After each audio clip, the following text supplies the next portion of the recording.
Hello, this is Catherine Holland from the Oxford Pain Clinic.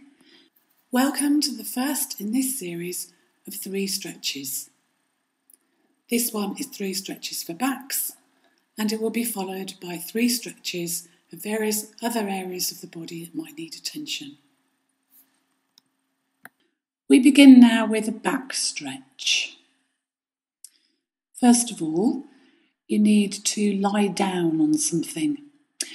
You will probably not have a couch, as I'm going to use in this demonstration, but you will probably have a bed, and you might have to lie off the side of the bed if there is a footboard on it, but make do somehow.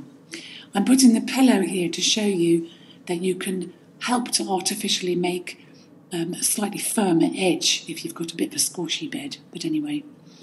The idea is to lie full length, with your head partly off the edge, and then raise your arms up. This creates a small amount of traction, gently pulling apart the vertebrae, allowing the blood flow in between them, and refreshing the vertebral discs so that your back doesn't feel tired and you find that you don't get the same backache problems. And backache is caused by lack of blood flow to the area. So anything you can do to increase blood flow will automatically help it. But this also really stretches out all the postural back muscles and gives them a rest. And if you, like me, spend a lot of time on your feet all day I'm working on people, then you will find this is a really, really helpful stretch. It reverses the curvature of the back from when you're bending over forward, working and concentrating, to flexing it backwards, which is a wonderful relief, opens the chest up, opens spaces between all the discs in the backbone, and enables you to refresh it. So you just lie there. You stay there for up to a minute and a half, and you will notice your arms begin to feel longer, your shoulders open. The stretch goes actually right down to your hips. So it helps your lower back and your hips, as well as the obvious parts of your back further up, shoulders, neck, head. So you'll find it will ease headache, neck pain, shoulder aches, arm strain, all the way down to lower back pain. So it is the best invention I've ever had, I think. And I use it a lot myself, a great deal.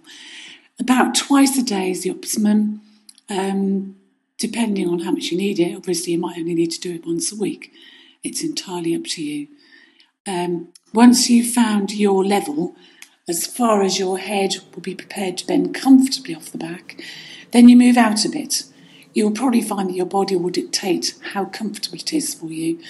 So just shuffle further up, lean further off, anything up to the middle of your shoulders, sort of down, halfway down your ribs off the back.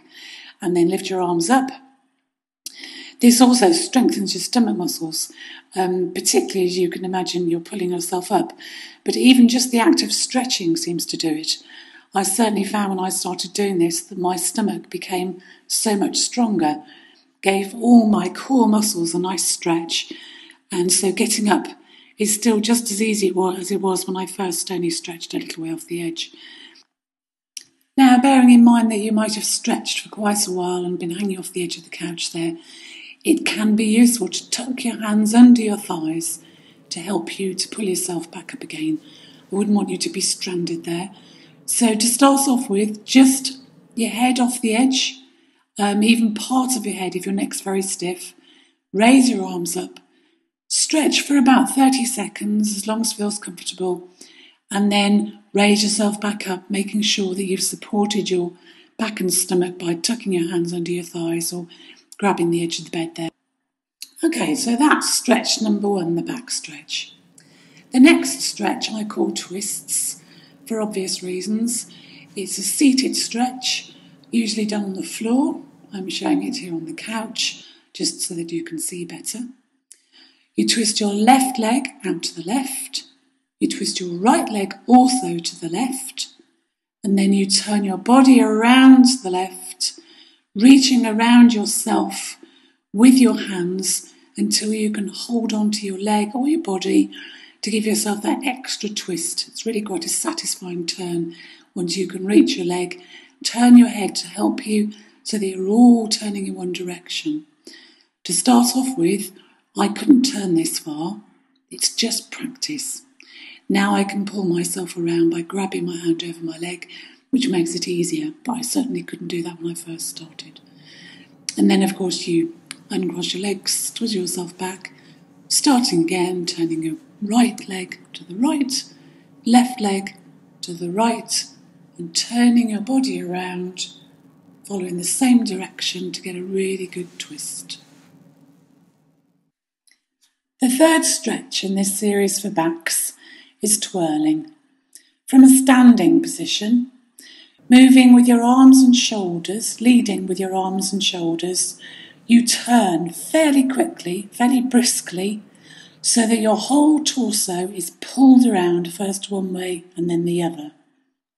Not too quickly, so that you fall over, which I do from time to time. It's easy to overbalance, but fast enough so that you really feel as though the blood is flowing from the centre towards the outside.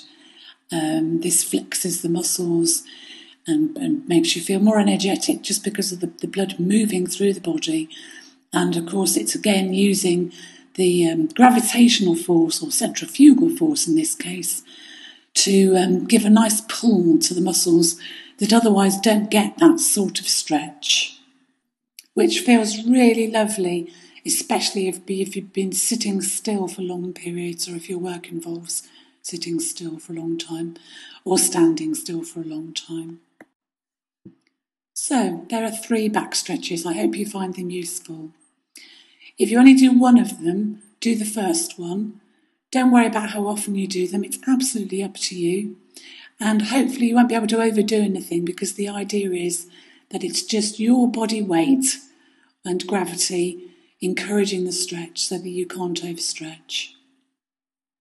I'll be back again soon with another set of 3 stretches. In the meantime, if you'd like to have a look at my website, it's www.oxfordpainclinic.com. Goodbye.